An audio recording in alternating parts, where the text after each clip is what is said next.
मयंक जी फिरोजपुर से। राधे राधे महाराज जी। महाराज जी, आपके श्री मुख से सुना है कि गृहस्थ में रहते हुए भी निरंतर नाम जप और धर्म पूर्वक जीवन जीकर भगवत प्राप्ति हो सकती है।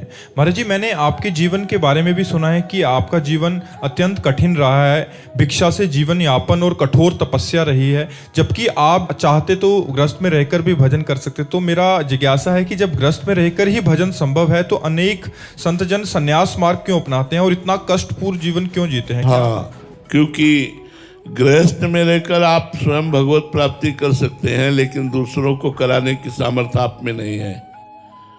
और विरक्त में रह करके लोक को भगवत प्राप्ति कराने की सामर्थ्य है। एक दो व्यक्ति की नहीं, मम भक्ति युक्तो भुवनम पुनातु। लोक को, पूरे भारत को भगवत प्राप्ति कराने की सामर्थ्य होती है। उनकी शरण में आ जाए, उनकी आज्ञा का पालन करे तो निश्चित भगवत प्राप्ति हो जाएगी। तो इतना कसा जाता है जो संत को, वो इसलिए लोक कल्याण के लिए, लोक मंगल के लिए कसा जाता है कि मेरा भक्त बन करके हजारों को भक्ति प्रदान करेगा, हजारों को भगवत प्राप्ति कराएगा, इसलिए कसा जाता है। नहीं, भगवत प्राप्ति तो बहुत सहज है। जो ये भगवत प्राप्ति बहुत कठिन है ऐसा रख दिया गया है, ऐसा नहीं है। भगवत प्राप्ति बहुत सहज है। आप अपने घर में जो काम करते हैं, किसानी, व्यापार, नौकरी, उस कर्म को अच्छा कीजिए, बेईमानी मत कीजिए, घूसखोरी मत कीजिए, अधर्म मत कीजिए, कोई भी कपट मत कीजिए, ईमानदारी से अपने कर्तव्य का पालन कीजिए और राधा राधा नाम जप कीजिए। और जो भोजन है वो भगवान को अर्पित करके पाइए। कभी संत महात्माओं का सौभाग्य बन जाए पवाने का, उनको पवा दीजिए, हो गई भगवत प्राप्ति। आप निश्चित, जब आपका शरीर छूटेगा आपको भगवत प्राप्ति हो जाएगी। लेकिन संत जन इतना कठोर तप करके भगवान का भजन करके ऐसे बन जाते हैं कि दर्शन मात्र से पवित्र कर देते हैं। संत दरस जिम पातक तरई, चलते फिरते तीर्थराज प्रयाग हैं। मुद मंगलमय संत समाजू, जो जग जंगम तीर्थ राजू। जहां से निकल जाए वहां के वातावरण को पवित्र कर दे, अपनी वाणी से लोक को पावन कर दे। इसलिए भगवान अपने संतों को कसते हैं। इसलिए विरक्त भाव से जो भजन करते हैं वो मम भक्ति युक्तो भुवनम पुनात सातरति सा लोकांतारयति। वो स्वयं तर जाते हैं और लोक को पावन कर देते हैं। इसलिए गृहस्थ ऐसा नहीं कर सकता। वो तो अपना ही कल्याण कर ले, यही भगवत प्राप्ति कर ले तो बहुत बड़ी बात है। लड़का बच्चा पत्नी के मोह में फंसा हुआ कितना समय भगवान को दे पाता है, आप लोग देख लीजिए। हम लोग बचपन से लेकर के, जागरण से लेकर के सुषुप्ति तक, जन्म से लेकर मृत्यु तक पूरा प्रयास रखते हैं कि एक क्षण के लिए भी भगवान का विस्मरण न हो। और उसका फल ये होगा कि लाखों लोग भगवत प्राप्त हो जाएंगे, लाखों लोगों के हृदय का परिवर्तन हो जाएगा, लाखों लोगों का मंगल हो जाएगा।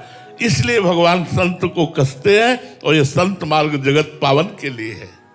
महाराज जी, संत जीवन और गृहस्थ जीवन के बारे में चर्चा हो रही है, तो महाराज जी इसमें क्या कठिनाइयां हैं और क्या सुविधा है और उसमें क्या कठिनाई यार, जिंदगी पूरी। अब हम कैसे तुमको बताएं।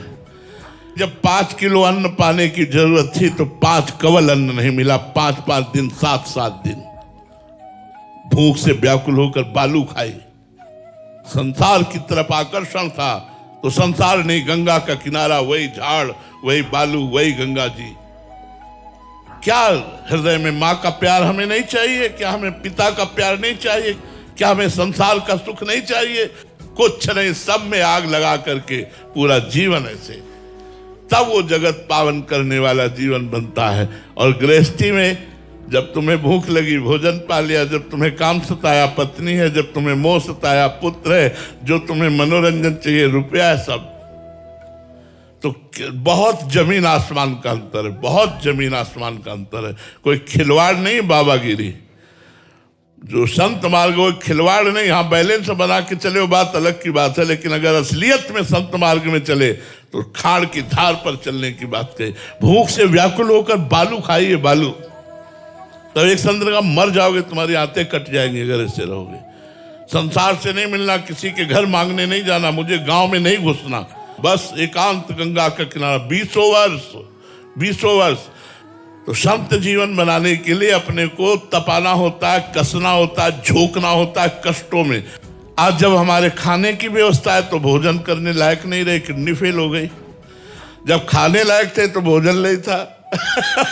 भगवान की लीला देखो, आज जब सब सुविधा है, पानी भी छक के पीना हमारे लिए अलाउ नहीं है, डायलिसिस शरीर को पानी भी एक लिमिट से मिलता है, भोजन की तो बात जाने दो। महाराज जी आपको लगता नहीं पूरा जीवन कष्ट में ही व्यतीत हो गया? अरे हमारा पूरा जीवन जिस आनंद में व्यतीत हुआ ब्रह्मा को भी नहीं मिला। ब्रह्मा को ब्रह्म पद में भी आनंद नहीं मिला होगा जो आनंद हमें मिला। ये तो बाहरी कष्ट है, माया जनित। प्रभु ने मुझे जो आनंद दिया वो ब्रह्मा को भी आनंद नहीं, क्योंकि ब्रह्मा को भी चिंता है सृष्टि की, मुझे पाई भर चिंता नहीं थी।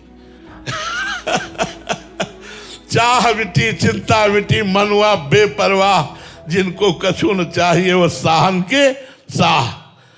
महाराज जी अंदर का आनंद क्या होता है महाराज जी? एक गुलाब जामुन तुम्हें खवावे, पूछे कैसा लगा, बोले मीठा लगा। कितना मीठा लगा? बहुत मीठा लगा। इसके बाद कितना बहुत मीठा लगा? तो कहोगे खा के देख लो, तो आप शिष्य बने हो, भजन करो, अंदर जान जाओगे। अंदर के आनंद को शब्दों में व्यक्त नहीं किया जा सकता। आप कर सकते हैं कोई, आप ये कह सकते हैं बहुत अच्छा लग रहा है, बहुत आनंद है, लेकिन कैसा है? अब आप बोलो तो आप कहोगे ऐसा अनुभव करके देख लो। ये तो अनुभव का है, अनुभव गम में भजे जे संता, इसको बताया नहीं। आपसे सच्ची कहता हूं 24 घंटे में आनंद में मस्त रहता हूं। इतना आनंद स्वस्थ शरीर को भी नहीं होगा जितना आनंद मुझे है। ये मुझे शरणागति का, भगवान की चरण शरण का प्रताप है, नहीं तो कुछ नहीं है। मनुष्य जीवन में हमारे पास कुछ नहीं है भगवान के सिवा, उन्हीं भगवान का ये प्रताप उदय हुआ है।